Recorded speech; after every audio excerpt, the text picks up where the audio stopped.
The hearing room was supposed to be just another day in Congress. Tense, loud, and predictable. Cameras clicked, aides shuffled papers, and lawmakers traded polite smirks that barely hid a rivalry underneath.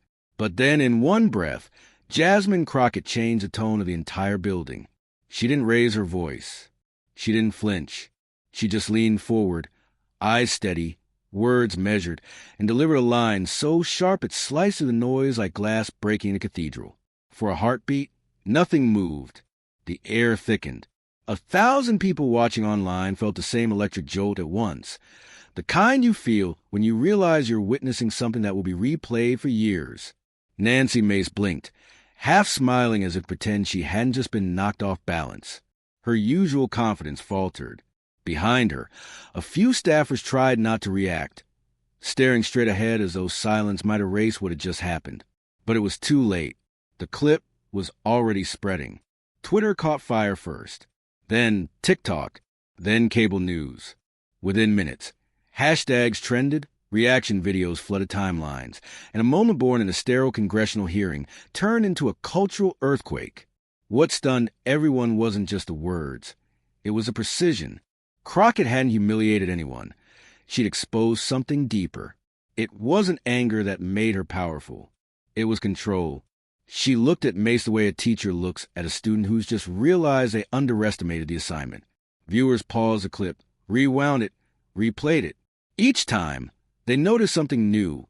The micro-expression on Mace's face, the barely audible gasp from someone off camera, the flicker of pride in Crockett's eyes that she tried to hide but couldn't. The exchange lasted less than 10 seconds, but it echoed like a thunderclap.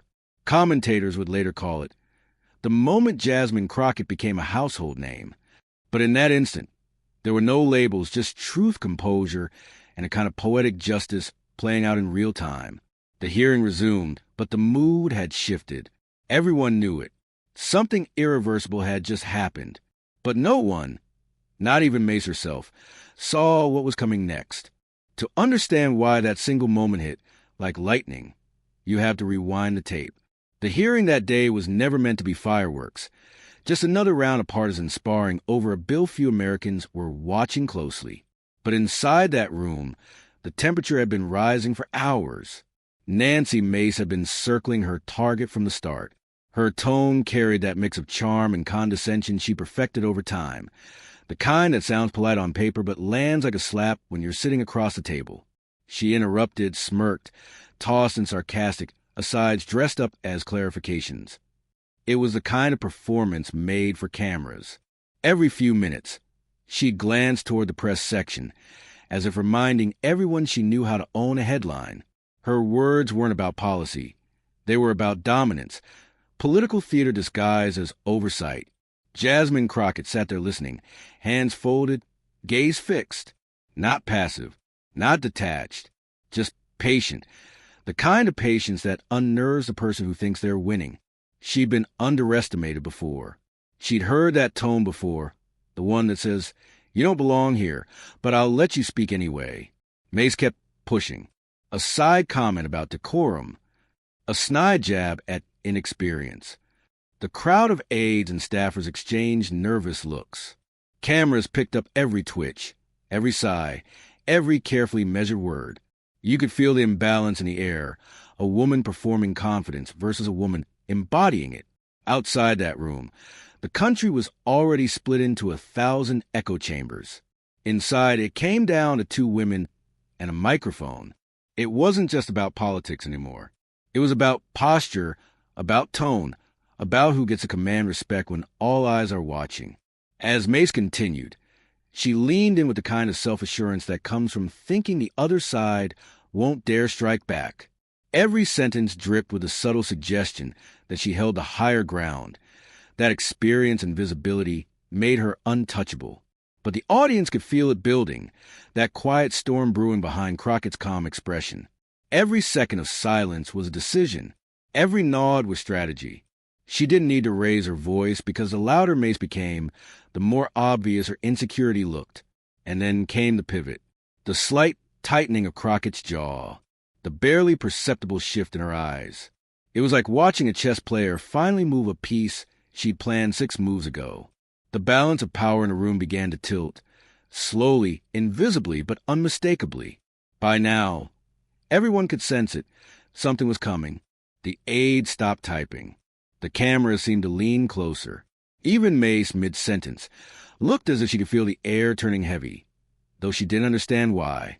The stakes weren't policy or procedure anymore. They were human, about presence, intellect, and the quiet power of composure under fire. It wasn't just who would win this exchange, but who would define what strength looked like in that moment. And for those watching at home, this was no longer a debate. It was a duel.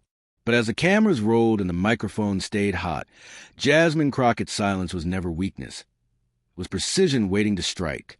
Before that moment went viral, Nancy Mace had already built her brand on confrontation. She was sharp, media savvy, and never afraid of a soundbite that made waves, even when it came at someone else's expense. Her rise in politics wasn't accidental. It was carefully constructed, each headline a stepping stone, each clash an opportunity to remind everyone that she could hold her own in a room full of powerful men. She had once been celebrated for breaking barriers. The first woman to graduate from the Citadel, a symbol of grit and defiance.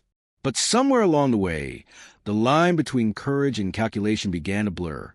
What started as resilience hardened into a kind of political theater, where strength was measured by how loudly one could provoke a reaction. In hearings, Mace mastered the art of control chaos. She'd raise her eyebrow just so, smile mid-insult, and deliver a jab wrapped in charm. Cameras loved it. Clips of her owning opponents racked up views, even when the substance was thin. Her followers called her fearless. Her critics called her performative. Both were right in their own ways. When she spoke, it wasn't always persuade, it was to dominate. Her tone carried the practiced rhythm of someone who knew exactly how to stir an audience without crossing the invisible line that would make her look cruel. She flirted with that boundary often, though, because that was where the attention lived. In one interview, she once quipped about outsmarting the woke crowd, a throwaway line that became her unofficial slogan among her base. It wasn't policy that made her trend. It was attitude. The rolling eyes, the half-laughs, the casual dismissal of those she disagreed with. It was theater, and she was good at it. But what made her compelling also made her fragile. The louder her persona grew, the thinner the line became between confidence and arrogance. Her reputation relied on always appearing unshaken, always a step ahead. The moment she looked rattled, the illusion could crack. And that's why, in that hearing, every gesture mattered. The flick of her wrist when she interrupted, the smirk after a pointed comment. They weren't random. They were part of the choreography that had carried her this far. To her, control was power, but control rooted in performance is brittle. It holds only as long as no one calls its bluff. Observers who'd followed her career noticed a pattern. Mace often positioned herself as a lone voice of reason, the centrist conservative, the independent thinker, yet she thrived most when sparring, when there was someone to belittle. Her sharpness was both her armor and her trap. Each televised clash fed her brand, but drained her credibility drop by drop. That's the irony. Mace didn't see herself as a villain. She saw herself as a truth-teller in a room full of phonies. But truth-telling, when mixed with vanity, starts to sound like noise. Her need to win every exchange, to be the one with the last word, began to overshadow whatever point she'd intended to make. In this particular hearing, her confidence bordered on impatience. You could see in the way she leaned back when others spoke, in the faint smirk that lingered after every question she asked. She had already decided who she was in this story. The unflinching, unbothered congresswoman cutting through nonsense with a single remark. But audiences are smarter than that. They can sense when confidence tips into cruelty, when confidence becomes theater. And that day it was starting to show. Even before Jasmine Crockett spoke, something in the room had shifted. Mace's interruptions landed differently, less like wit, more like defensiveness. Her voice carried a sharpness that betrayed insecurity. Viewers watching the live stream felt it too. She wasn't commanding anymore. She was performing. Her reputation as the strong conservative voice had always depended on contrast. She needed someone to look down on, someone to talk over, someone to frame as unworthy. But this time, her opponent wasn't playing that role. Crockett wasn't rising to the bait. She wasn't defending herself or snapping back. She was waiting, listening, letting Mace talk herself into a corner. And that's what made the tension unbearable. Mace had built a career on control, but control means nothing when it meets someone who doesn't need to fight for it. The irony writes itself. The woman who'd made headlines for putting others in their place was seconds away from being remembered for something else entirely. The moment her own arrogance turned on her. But across the table sat a very different kind of opponent. One who didn't need the spotlight to command the room. Before the cameras, before the trending clips, before the storm of opinions that would light up every corner of the internet. There was a woman who had already fought her share of battles long before she ever sat in that congressional chair. Jasmine Crockett didn't arrive in Washington through privilege or politics as usual. She came up through the trenches, a civil rights attorney who learned early that justice isn't given. It's argued for line by line, breath by breath. In cramped courtrooms across Texas, she built her armor. The cases were often thankless, defending the overlooked, the overcharged, the underheard. She wasn't the loudest voice in the room, but always the one that made the judge stop and listen. Her power came not from theatrics, but from command. You could hear in the way she said, "Your Honor," with the calm confidence of someone who'd seen too much injustice to be rattled by intimidation. Those years shaped her into something rare in American politics, a fighter who never forgot who she was fighting for. When she eventually walked into Congress, she carried with her the weight of those stories. The mother who cried on courthouse steps, the teenager who was nearly silenced by a system designed not to listen. Jasmine knew power when she saw it, and more importantly, she recognized when it was being abused. That's what made her dangerous in a place like Capitol Hill. While others chased attention, she studied the room. She understood the theater of politics, but refused to play the caricature. Her strength wasn't in matching outrage with outrage, but in staying rooted when others performed. To her, silence wasn't surrender, it was calculation. There's a particular stillness that comes from experience, the kind that unnerves those who mistake calm for weakness. Jasmine had mastered that. Behind her composed expression was a mind running 10 steps ahead. She'd learned in court that sometimes the smartest thing you can do is let your opponent talk themselves into a corner. Even her critics admitted it. Crockett didn't posture. She prepared. When she spoke, it wasn't for a headline. It was because she had something to say. That authenticity, rare in a chamber addicted to applause lines, made her stand out. She carried herself with the quiet conviction of someone who'd had to earn every ounce of respect she received. Born and raised in St. Louis, she knew what it meant to grow up on the margins of power. Every achievement, every title, came with a double burden. To prove herself twice over, to represent those who rarely got a seat at the table. When she walked into that hearing room on that now famous day, she wasn't just another lawmaker ready to spar. She was the sum of every courtroom she'd conquered, every slight she'd endured, every time she had to choose grace over fury. Her colleagues may have seen a freshman congresswoman, but Jasmine saw something else, another performance of power, one she'd watched her whole life. The smirks, the interruptions, the performative dismissals that so many women, especially women of color, know too well. She'd seen them before, in different clothes, under different lights. That's why she didn't flinch when Nancy Mace began to throw her verbal jabs. She recognized the tone, the tactics, the need to dominate, to belittle, to make someone smaller in order to appear larger. Crockett had faced that voice before, in the courtroom, in the system, in society. And yet, she stayed still. Because she knew something the cameras couldn't capture. That control isn't always loud. It's measured. It's patient. It's knowing exactly when to strike. In that silence, Jasmine's story converged with the millions who saw themselves in her restraint. She wasn't just representing her district that day. She was representing composure in the face of arrogance, intellect over ego. Her journey wasn't built on privilege, but on persistence. When she talks about justice, it's not abstract. It's personal. It's the late nights writing motions by hand.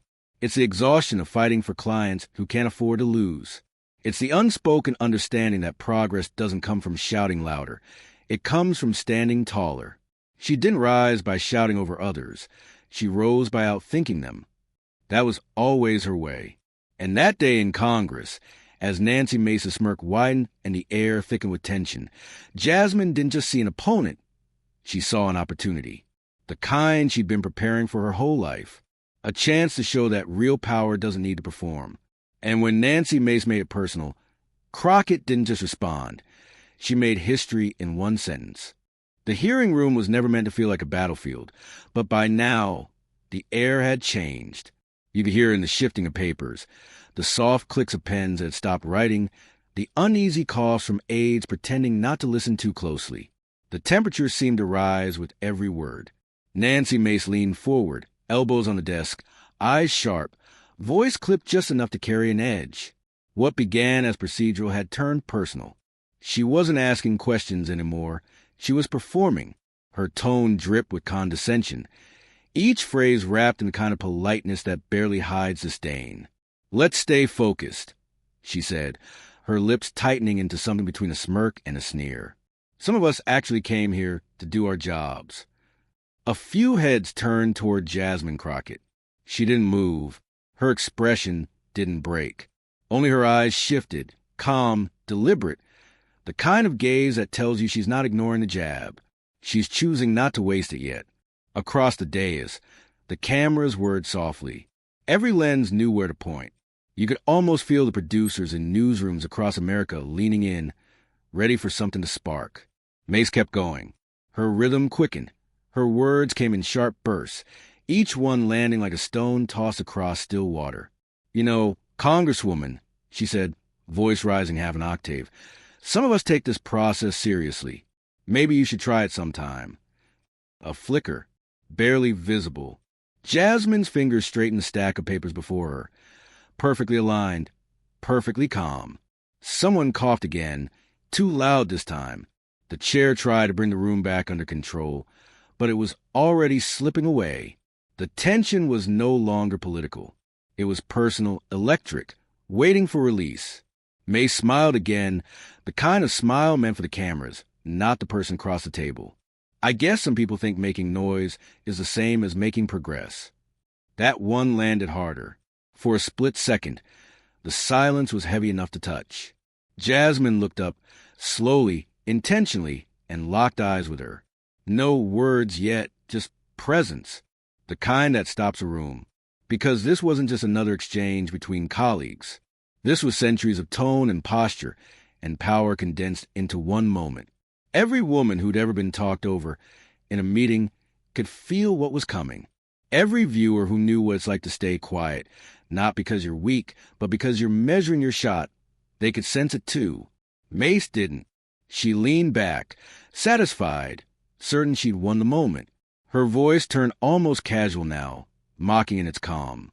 "Anyway, as I was saying," but by then, the energy had shifted, subtly, unmistakably.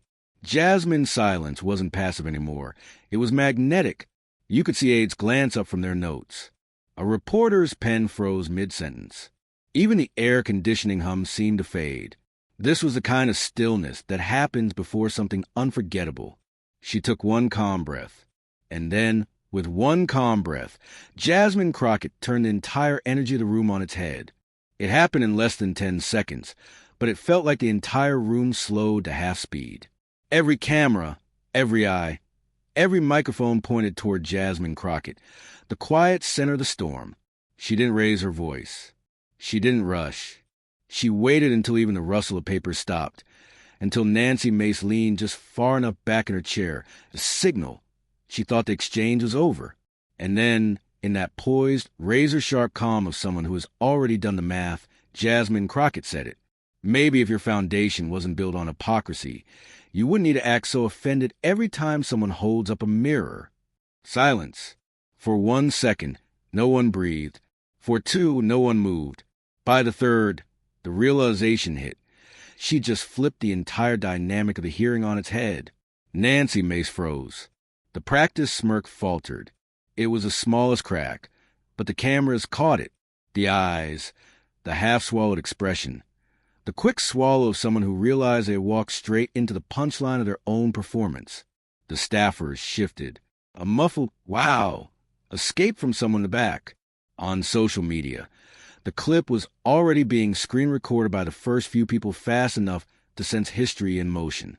And Crockett? She didn't follow up, didn't gloat. She simply looked forward, composed, unbothered, utterly in control. She didn't shout. She didn't curse. She simply said one line, and that was enough. One sentence. One silence. One viral moment. You could almost hear the air leave the room as everyone processed what just happened. Mace tried to recover, clearing her throat, pretending to laugh it off, but the power had shifted completely. It was visible in her body language. The sudden fidgeting with papers, the clipped nods that signaled she wanted the cameras to look anywhere else. The chair attempted to continue, but the words hung heavy. The tension was no longer between two congresswomen.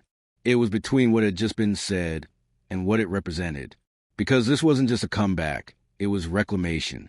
For every moment when arrogance passed for authority, for every time someone mistook calm for weakness, for every person watching who'd ever been told to watch their tone while being disrespected, that one sentence was an equalizer. And as it echoed across the internet, it became something bigger than the hearing itself. Cut to reaction shots. The aide biting their lip to hide a grin. A colleague trying and failing to stay neutral. Reporters exchanging looks that said, "We just got the headline of the week." Mace shifted in her seat, trying to reassert control with a clipped, "Well, that's..." But it was too late. Every camera angle, every clip, every caption was already framing it the same way. One woman lost her composure. The other defined the moment. Online, the clip spread like wildfire. Within minutes, the hashtags wrote themselves. Hashtag Jasmine Crockett. Hashtag that line. Hashtag mirror moment. Comment sections filled with variations of the same thought. She didn't just respond. She dismantled her. People replayed it again and again, analyzing her tone, her pause, her delivery. That calm gaze. That quiet precision. It wasn't just political theater. It was art. And the brilliance of it all was that Crockett never looked like she was performing. She looked like she was telling the truth. Because in that moment, it wasn't about winning a debate. It was about balance. About calling out what needed to be said in the exact way it needed to be said. That's why it resonated. It wasn't a roar. It was a mirror. And on the other side of that mirror, millions of people saw themselves. Patient, composed, underestimated, and ready to be heard. Clips of her words were set to music, turned into edits, reaction videos, and think pieces. Political commentators dissected it frame by frame. Late-night hosts quoted it with applause. Even those who disagreed couldn't deny the precision of her timing. Because real power doesn't come from volume. It comes from control. And Jasmine Crockett's control was flawless. As the dust settled, even Mace's allies knew it. You could see it in how quickly they shifted topics, how the laughter faded, how the smirks turned into tight-lipped silence. Crockett didn't need validation. The moment had already validated itself. She adjusted her microphone, leaned back, and for the first time allowed herself a half-smile. Not a smirk, not a gloat, just a quiet signal of satisfaction. It was the look of someone who'd been underestimated long enough to master the art of restraint. And across the country, people watching felt that. They felt the surge of pride, the rush of vindication, the rare satisfaction of seeing arrogance deflated by intellect. One sentence, one silence, one viral moment. And that's all it took. But what happened next made it clear this wasn't just a mic drop. It was a movement. By the time the hearing adjourned, the internet had already rewritten the story. The clip was everywhere, on phones, laptops, living room TVs, spreading faster than the news networks could even process what had happened. Within hours, TikTok was a cascade of edits. The slow-motion zooms, the freeze frame right before Jasmine delivered a line, captions in bold white text. She really said that. Soundtracks ranged from cinematic scores to hip-hop beats. Every creator added their spin. One video racked up 2 million views before midnight. Twitter, or X, depending on who you asked, was on fire. The hashtags climbed the trending list in real time. Hashtag Jasmine Crockett. Hashtag mic drop in Congress. Hashtag mirror moment. The top post of the night came from a teacher in Chicago. She said what we've all wanted to say in meetings where we're talked over and dismissed. That wasn't politics, that was poetry. A law student replied. As a black woman in law school, seeing Jasmine handle that with calm precision, that's the playbook. Even the memes carried meaning. One side-by-side showed Mace's frozen smile next to the caption. Buffering, another looped Jasmine's quote on repeat with the line, "Respectfully, accountability looks good on you." YouTube commentators rushed to upload reaction videos. Thumbnails screamed, "Crockett destroys Mace with one sentence," or the calmest clapback in political history. Comment sections were walls of applause emojis, fire icons, and quotes from the moment. Someone wrote, "She didn't raise her voice. She raised a standard." Late-night hosts joined in by the next evening. The audience roared as one of them replayed the clip on a big screen, freezing right on Mace's stunned expression. You can hear the ego deflating, the host joked, and the crowd erupted. Cable panels followed, each trying to decode why this moment struck so deeply. Pundits called it symbolic, cultural, a shift in tone.